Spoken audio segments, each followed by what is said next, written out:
Some stories break you, some heal you, but here at My 90s Love Story, we're here to fill your heart. Sit back, relax, and enjoy the story. On my way home from a business trip, I died in a car accident right below my own company building. The morning sun hadn't yet touched my pale, cold body. My soul drifted in the middle of the road, and I stared, dazed, at Wesley kneeling on the ground, sobbing like his heart had been torn out. His eyes were red and swollen as he pressed a woman's face against his chest, his whole expression drowning in grief and despair. I lowered my head to look at his ruined face, and something in me ached, because the woman in his arms wasn't me. It was Celeste, his life and death rival. In business, the two of them clawed at each other without mercy. In private, they quietly tried to destroy one another. On any ordinary day, just hearing her name curled his lip in disgust. And yet now, he looked like an abandoned puppy, burying his face in the curve of her neck, choking out a love he'd kept hidden and aching all this time. Celeste, wake up, open your eyes, look at me. I swear I'll never fight you again. Don't scare me like this, wake up. A sour, bewildered feeling rose in my chest. I stared at Celeste. He'd wiped her face clean and cradled her so carefully that she looked calm, almost like she was only sleeping. And me, I lay a little way off like a torn rag doll, pitiful beyond words. The hem of my white dress had been flipped up by the wind, exposed and undignified in front of the whole crowd. But from the first moment to the last, the man I was going to marry never once noticed I was there. Not even though I was wearing the white dress he'd given me. Not even though the ring on my finger was throwing off dazzling light. In his eyes, there was no room for anyone but Celeste. The medics looked at me with pity, wrapped me in a white sheet, and quickly lifted me onto a stretcher. As they carried me past Wesley, he suddenly raised his head. I froze. Had he finally recognized me? But the very next second, he clutched Celeste tighter and rushed forward, shoving my stretcher aside, and dropped to his knees in front of the medics. "Doctor, please, save her, I'm begging you." To everyone who knew him, Wesley was a proud, cold executive who almost never let his feelings show. Even with me, he always held himself back. Even in the deepest moments between us, he would only lower his head, breathe unevenly against my ear, and hoarsely tell me what a good girl I was. But now, for Celeste, the woman who had stolen client after client out from under him, he'd thrown away every shred of dignity and knelt weeping in front of a street full of strangers. I looked hard at his face, those fine features that looked carved by a patient hand. The cool, distant expression he wore every day had shattered, twisted now with raw feeling, like a mad dog that had lost all control. Only then did I understand. It wasn't that he couldn't show his heart. His disgust, his fury, his love, he'd been saving all of it for Celeste. The love I once thought had soaked all the way into my bones vanished in a heartbeat and left nothing behind. Something like revulsion made me back away. I didn't want to look at his face anymore. That was when the shattered screen of a phone caught my eye. A white phone case with a little bear charm dangling from it. Celeste's. The screen still showed her chat with Wesley. The last two messages sat there for anyone to read. From him, "I have to get married now," and her reply, "Wait for me." And just like that, I remembered how I died. I hadn't told Wesley I was coming back early.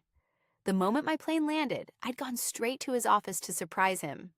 I kept picturing the way he'd leaned in the doorway before I left, soft and reluctant, telling me he couldn't stand to see me go, telling me the second I came home we'd get married. I found myself walking faster and faster. But downstairs I ran into Celeste instead. She lifted her phone, her voice gentle, a barely there flicker of contempt in her eyes. "Take a good look, Rachel.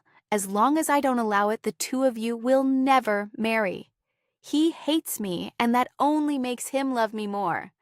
I'm the only wife who's truly his equal." Then she looked at my ashen face, tipped up the corner of her mouth and said, "Do yourself a favor and walk away on your own. I haven't decided to come after you yet." I slapped her across the face. After that, my memory goes to pieces, just scraps.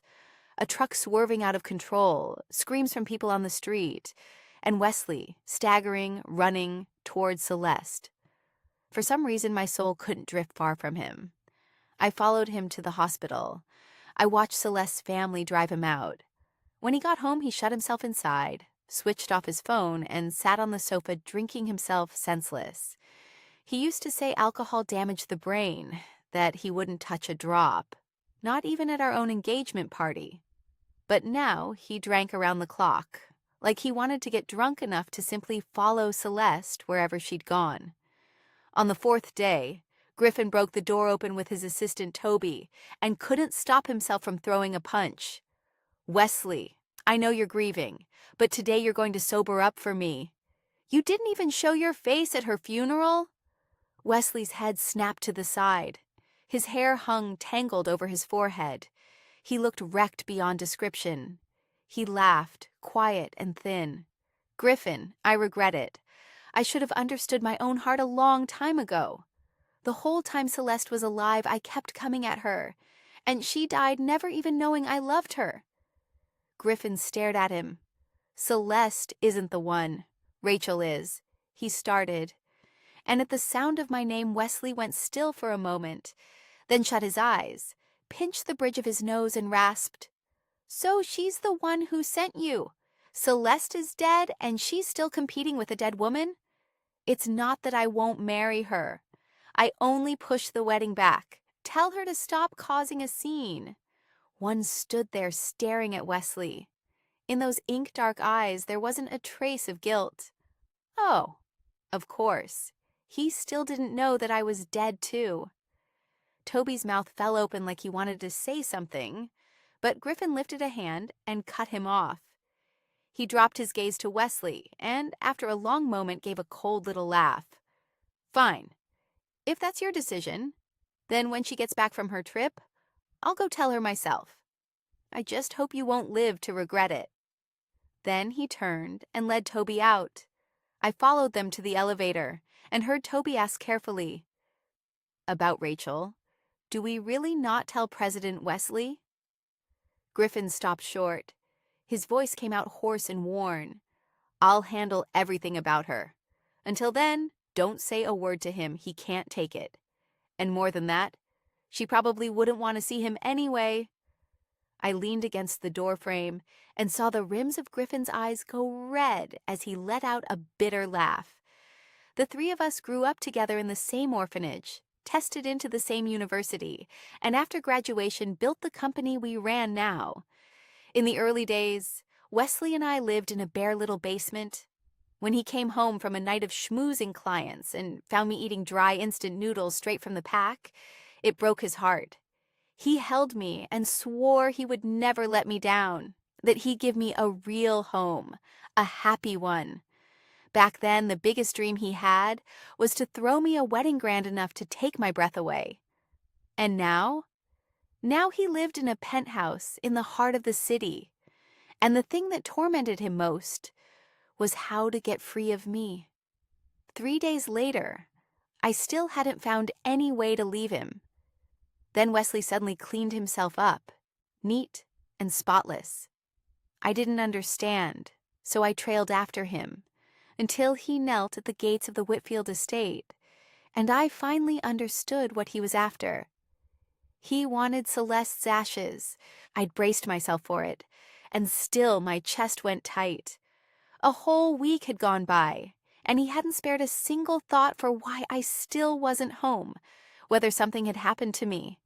But he'd kneel at the Whitfields' gate to beg for Celeste's ashes. The Whitfields were the kind of family that put profit above everything. They didn't care about a plain dead daughter. They only wanted to wring the last bit of usefulness out of Celeste. In the end, they wanted to trade her ashes for the most important project I had in my hands. That project had cost me months of overtime, night after night drinking with clients until I threw up blood, 3 days in a hospital bed on an IV before I finally landed it. Back then, Wesley, who almost never lost his temper with me, snapped that I didn't take care of myself. And now, he agreed to hand it over without a second of hesitation. Under the heartache, there was a bitter kind of regret. Everything I'd broken myself for our future, had become nothing but a stepping stone for him to chase after Celeste. Celeste's half-brother, Trent Whitfield, carried the urn out. Wesley took it with great care. The lights around them flickered bright then dim. He lowered his eyes, those thick lashes casting shadows on his pale face, and a single drop slid from the reddened corner of his eye. "Thank you," he said, his hoarse voice scattering on the wind, and the last small ember of love left in me went out with it. After we left the Whitfield house, Wesley drove straight to the airport. On the way, Griffin called. His voice came through fast and cracking. "Toby said you booked a cruise around the world, that you're leaving today? Wesley, have you lost your mind?" Wesley quietly held the phone away from his ear. He hugged the urn against his chest, and something tender moved in his dark eyes. "That's right, I'm going with my Celeste." He curled his lips. "We wasted so many years missing each other. I don't want to spend the rest of my life regretting it again. For 1 year, I want to give her all the love I have. As for the secretary, the wedding can wait." Griffin was silent, then couldn't hold it in. "You still have the nerve to bring up Rachel? Rachel is dead. She died right in front of you, Wesley." Wesley only sighed. "Griffin, not you too. You're going to play along with her little act? We haven't left the house in days. How could she have died in front of me? Enough with these tasteless jokes. Don't say things like that again." Griffin was so furious he laughed. "I'm not joking. If you don't believe me, then you—" "That's enough, Griffin. Whatever you say, I'm not coming back. With you and the secretary running things, I've got nothing to worry about." His voice went calm and certain. "You only get one life. Let me be selfish just this once." Then he hung up, pulled out the SIM card, and snapped it in two with his bare hands. I lowered my eyes to the dead black screen, and without meaning to, Griffin's anxious face rose up in my mind. His temper was so bad. Leaving him to run the whole company alone, I still worried about it. The truth is, he'd been unpredictable since we were kids. In our first year of high school, the first monthly exam came and I placed first in the class. The morning the results were posted, I walked in to find my desk stuffed full of trash and 3 ugly words gouged into the top: "Cheating little dog." Before I could even react, Griffin was so angry he flung his backpack down, grabbed the ringleader by the collar, and hauled him out of the room. Wesley just went quiet. He fetched me a cup of warm water, cleaned my desk down to the last speck, and then went to find our homeroom teacher. And me? I did nothing at all. I just went on holding the top spot in the class, again and again. Looking back now, that was how it always was, from the time we were small. Griffin charged into every fight. Wesley did the plotting and the planning, and I held down the home front. The 3 of us, none of us could do without the others. But now, Griffin had lost 2 of his people at the same time. I worried about him so much. Wesley, though, hadn't a care in the world. After we landed, he was even in the mood to move Celeste into a prettier urn, one covered in gaudy carved patterns and set with diamonds, dazzling and over the top, exactly like her. I thought back to the first time I ever saw Celeste. The 3 of us had gone to a bar for Griffin's birthday. In the middle of the loud, crowded dance floor, Celeste stood there in a red dress, so beautiful it stopped your breath. Drunk, she toppled into Wesley's arms and stared up at him. Maybe it was just the murky light of the bar, but it looked to me like she shot me a taunting glance, and then she tipped Wesley's chin up and kissed him. Wesley went rigid, his pupils shrinking, and shoved her off hard, stumbling back a step. Where did this lunatic come from? He scowled as Celeste fell into the shards of a broken glass, then turned and took my hand. His voice was full of contempt, his face cold as ice, but I caught the streak of red spreading across his own hand. That night, Celeste hurt her hand, and it left a scar, After that, she wore gloves to every party. Maybe Wesley regretted it so deeply that this was why, now, he could pick up a knife and carve her name into the urn no matter how many times the blade bit into his fingers. Celeste, the one I love. 5 short words mixed with blood and tears, holding all his love and all his guilt, arriving far too late. I stood on the balcony of the cruise cabin, the sea breeze pouring over me. Sunlight came through the curtains and fell across Wesley's face. He lowered his eyes and gently wiped a smear of blood off the urn with his fingertip.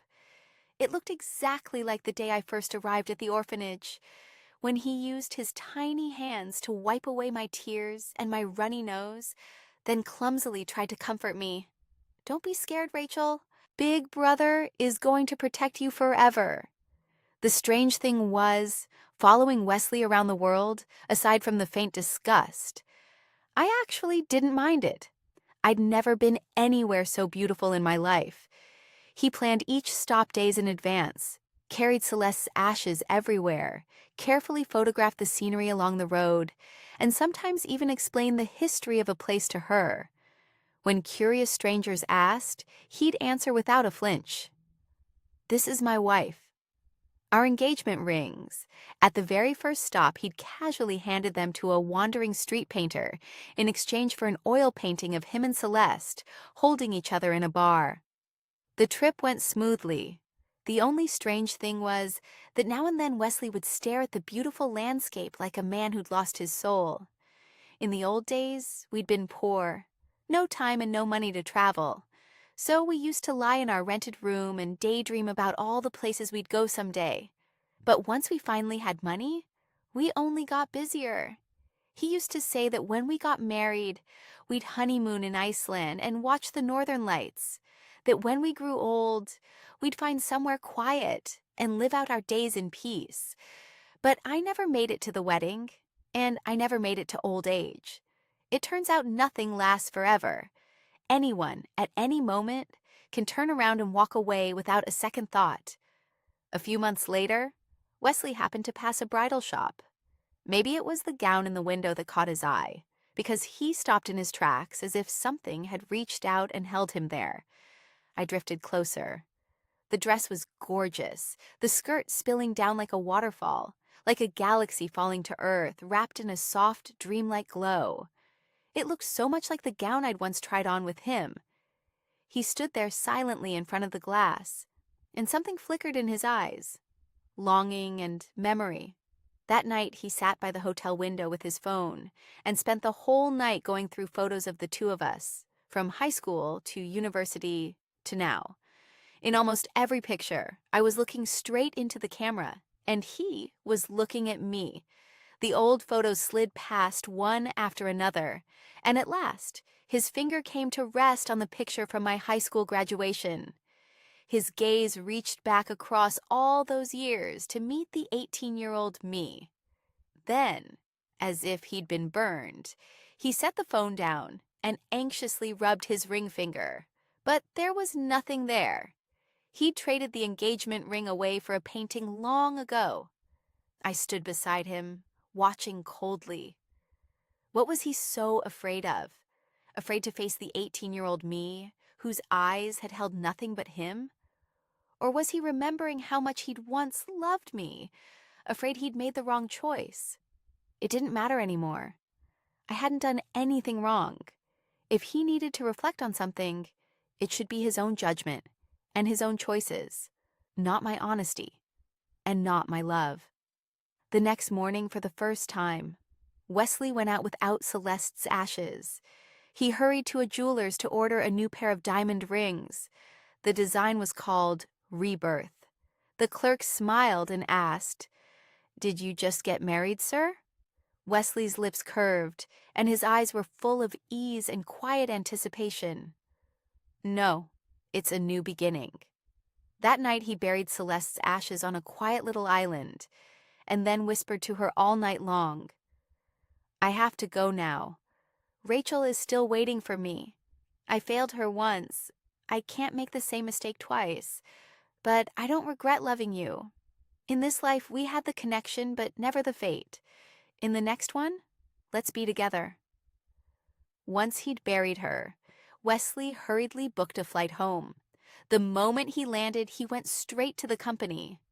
On the way, his face was calm, but his eyes were tense with an anticipation he couldn't quite hide.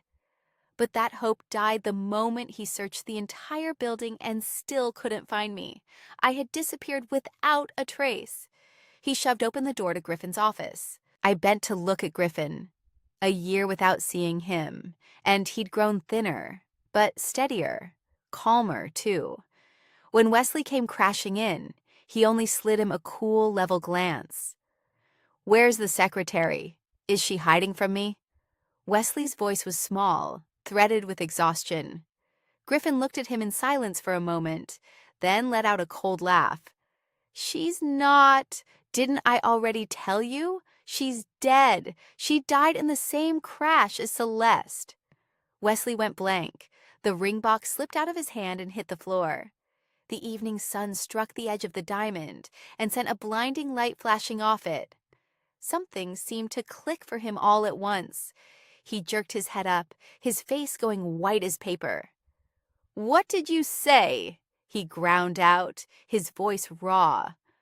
Losing patience, Griffin turned, pulled a folder from the cabinet, and threw it straight into Wesley's face. "She and Celeste died right in front of you. Before she died, she was still dragging herself toward you, trying to get you to save her. You really didn't see?" The edge of the paper cut him. Wesley had instinctively turned his head, and a thin line of blood welled up on his pale face. That tall frame of his began to tremble. Dumbstruck, he watched the white pages drift slowly to the floor. It was my death certificate. "No, that's impossible. This isn't her." As if all his strength had drained away, he sank to his knees, clutching the front of his shirt, gasping for breath. I looked down. It's a very strange thing, seeing your own death certificate with your own eyes. A few short lines had put a full stop on the 27 long years I'd spent in this world. Griffin's eyes were cold, his voice shaking with the anger he was holding back. "The day she got home from her trip, she came to the office looking for you and ran into Celeste downstairs at the exact wrong moment. A car lost control and came flying at them. My sister, the girl who leaned on me for 20 years, died right there in front of you. And what were you doing? You were holding your mortal enemy, sobbing and carrying on, begging the doctor to save her. I arranged her funeral myself. I was so afraid you couldn't take it that I didn't dare tell you.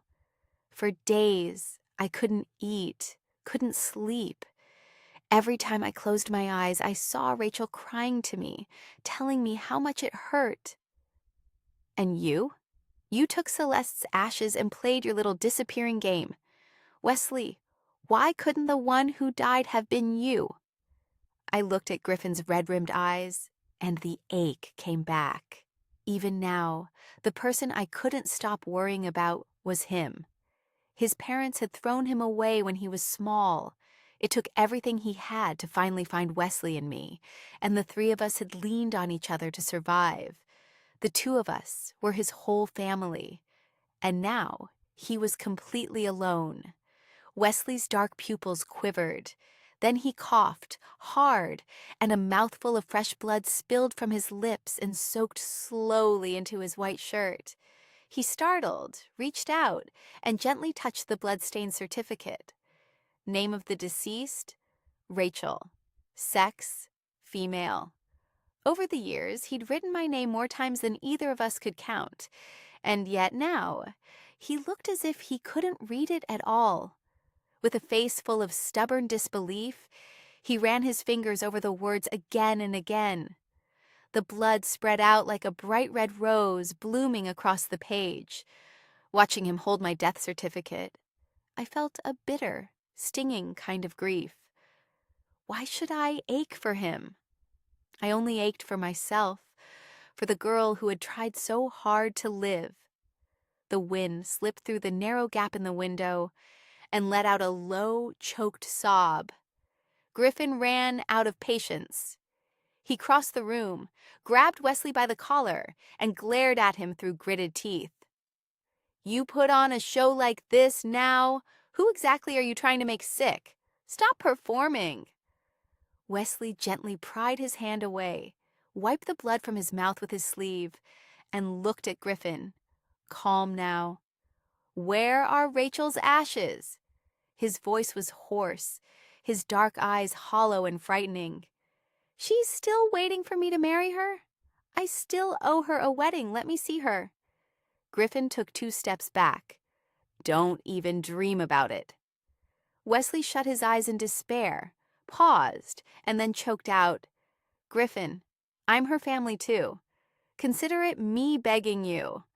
Let me see her one last time." Griffin gave a cold laugh. "You think you deserve to? The last thing Rachel ever saw was you holding another woman, crying yourself to pieces. She hates you. Why on earth would she want to see you?" The color drained out of Wesley's face.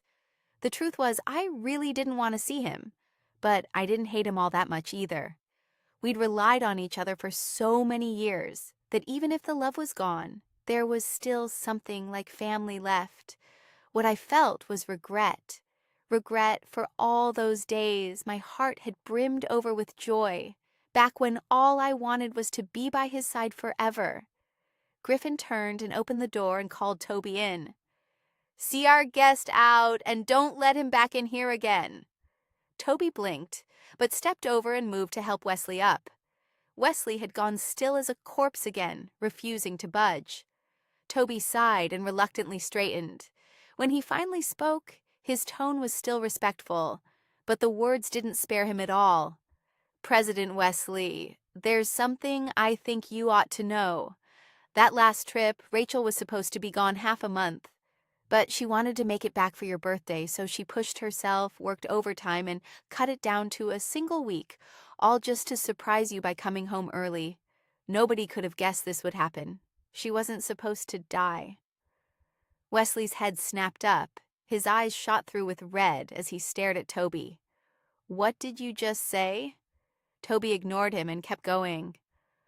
"Oh, and there's this. Before every trip, she always handed me a letter. She told me that if anything ever happened to her, I was to give it to you." He hurried back to his desk and pulled out a thick stack of letters. "And then I remembered. Every time before I went away, I'd leave him a letter. They weren't really goodbye notes, just something to soothe him." Wesley had lost both his parents suddenly when he was only 4, without so much as a single word left behind, and it had scarred him deep. At the orphanage, he was always terrified that the person beside him would vanish in the next breath. Once I went on a trip with the director, and when I came back, he clung to me and cried the whole night through, terrified I'd left and would never return, terrified I didn't want him anymore. I couldn't get any sleep for all his crying, so I copied the way my grandmother used to soothe me. I pulled his head against my chest and murmured softly by his ear, "Don't cry. It isn't that I don't want you." And that slowly turned into a habit. For the next 20 years, every time he woke gasping from a nightmare, I'd hold him and gently stroke his hair and tell him, "I'm still here." With trembling hands, Wesley tore one of the letters open. I leaned over to look. The truth is, I'd already forgotten what most of them said. I only remembered the first line, because every single letter began the same way. "It isn't that I don't want you anymore." Hot tears fell in fat drops and blurred the ink. Wesley read every word with painstaking care. The lines that followed read like pages out of a daily diary. Sometimes I was reminding him to take his medicine on time.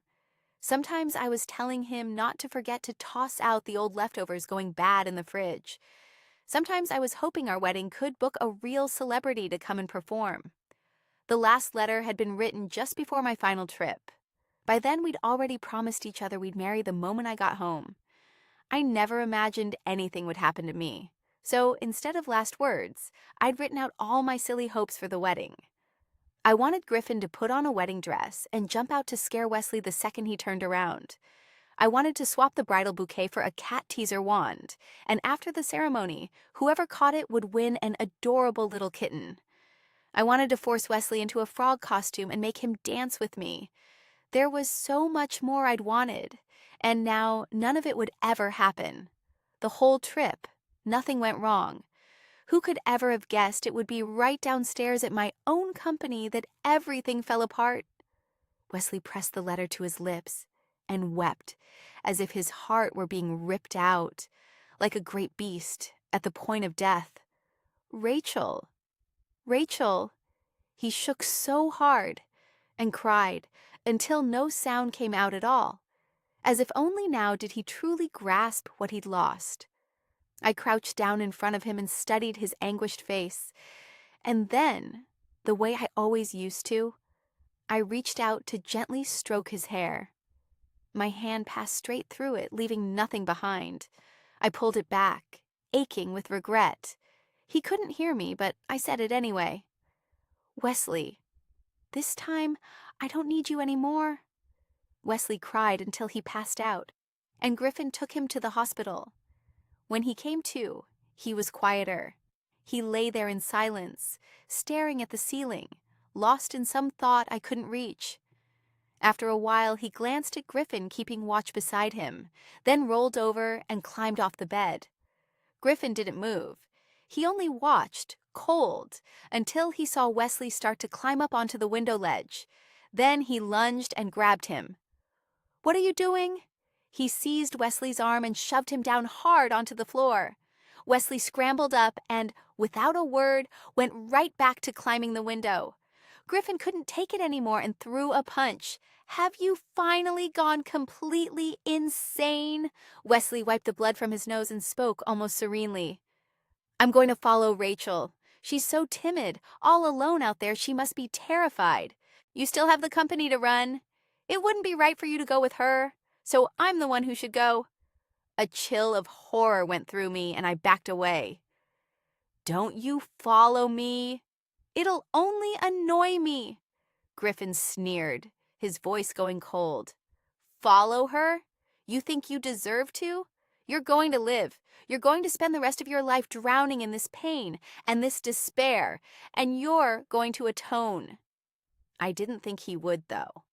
A man like him, always sure the grass was greener somewhere else, was never going to spend a lifetime sincerely repenting for me.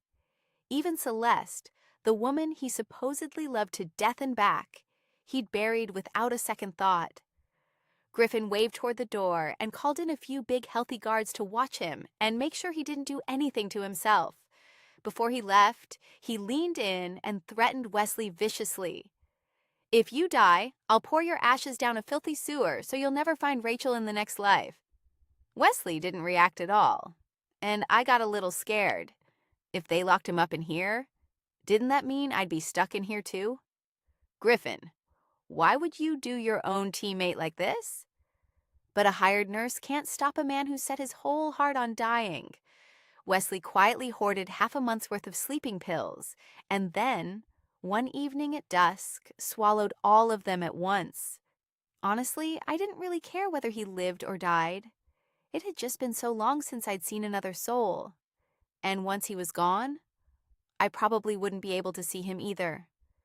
But as Wesley sank into that deep, deep sleep, my own spirit began to blur and drift. All at once, I was back in days long, long past. The sun was going down outside the window, my desk piled high with exams and textbooks. I sat staring at the chalk-dusted lectern, the chatter of my classmates all around me. "Rachel," a clear young voice cut through the noise. I turned, and there was 18-year-old Wesley, his curls stirring with each breath and with the soft breeze, as if dipped in a wash of golden light. "Rachel, is it really you?" His eyes went red, and he took my hand shyly and pressed it to the side of his face, nuzzling into it. "You came to bring me home?" They say that when a person dies, the one they love most comes to lead them away. So it's true. Everything around us went still, and time itself seemed to freeze. There was only the sound of his ragged breathing and the beeping of some machine I couldn't name.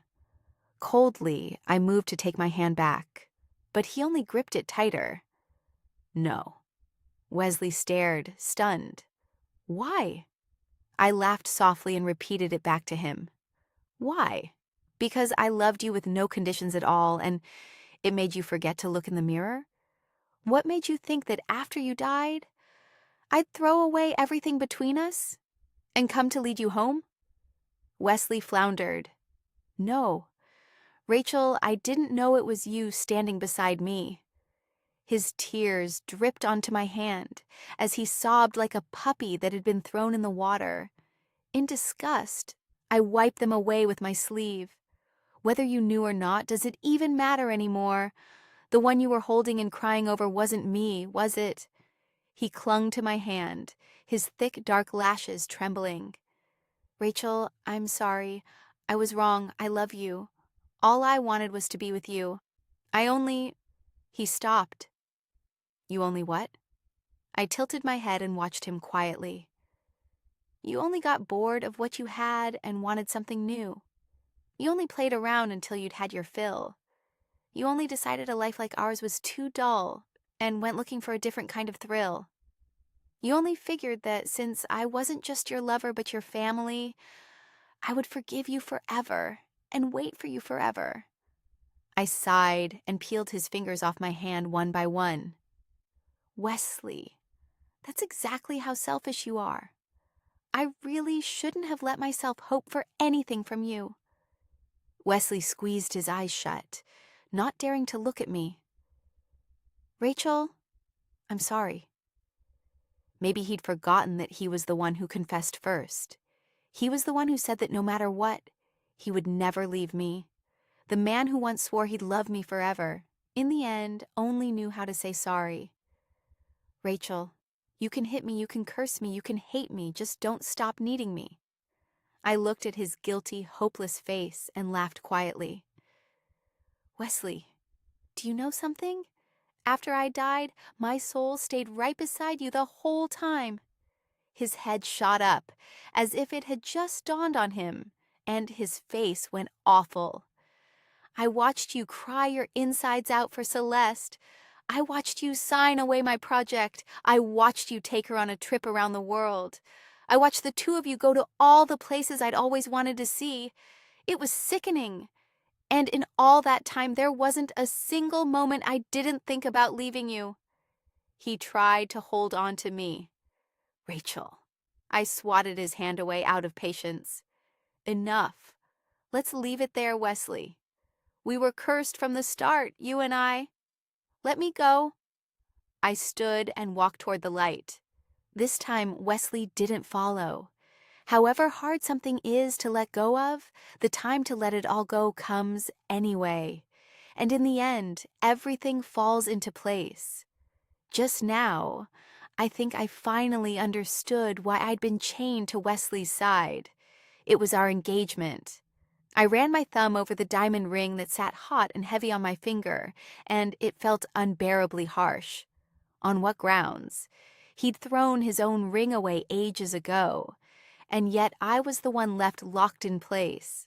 The diamond gave off a faint cold shine, and before my eyes rose the moment Wesley had proposed.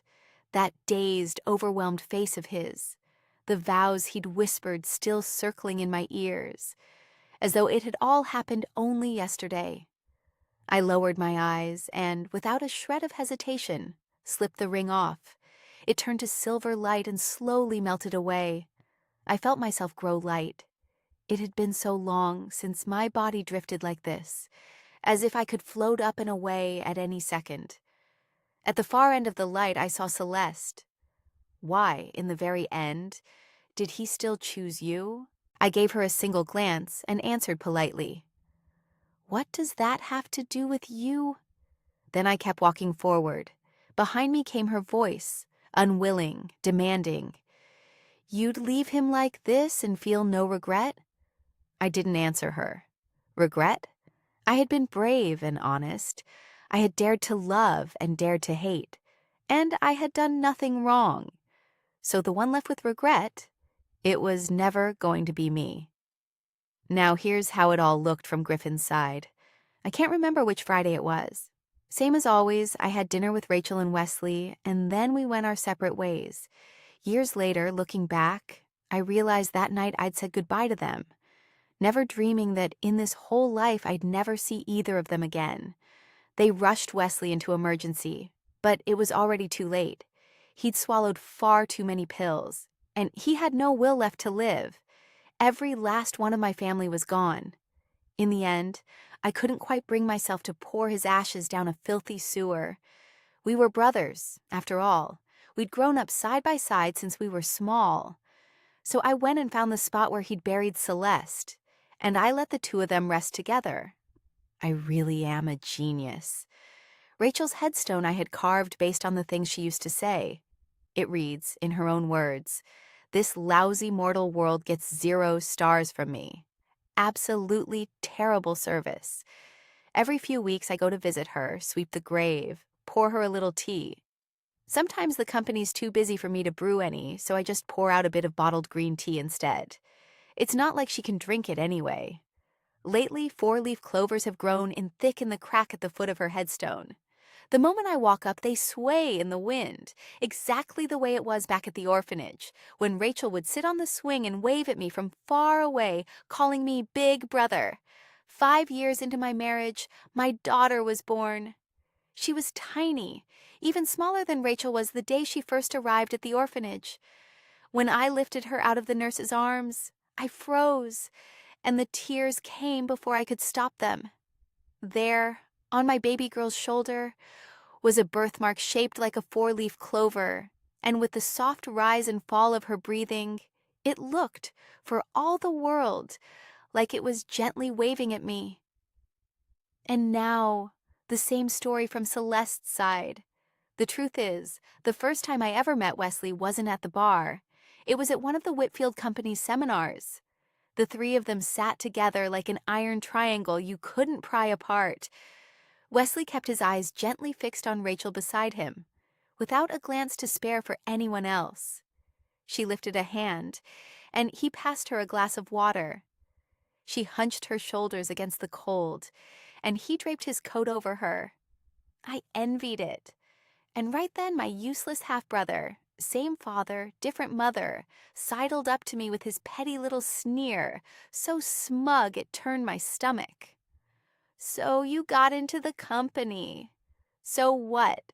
Dad is never going to hand an important project to a daughter. Every last coin of the Whitfield fortune is mine. Stop chasing your ridiculous little dreams." Which only made me envy Rachel more. To have someone that careful, that devoted. What must it feel like, I wondered, to be someone's favorite? So that night at the bar, I worked up the nerve and went straight for Wesley. He shoved me away, sure, but we both knew he'd taken the bait. The look on Rachel's face when her heart was breaking really was a beautiful thing. And after that, every time he saw me, he'd shoot me this irritated glare. Watching that usually unshakable face turn so vivid, so expressive, all because of me. It gave me the strangest sense of triumph. In business, we fought each other to the death. In life, we fought too. Every time we crossed paths, we'd trade insults. And once I'd cursed him out to my satisfaction, I'd yank him in and bite down on his lips, and he never once backed off. I honestly believed I was the most special person in his heart.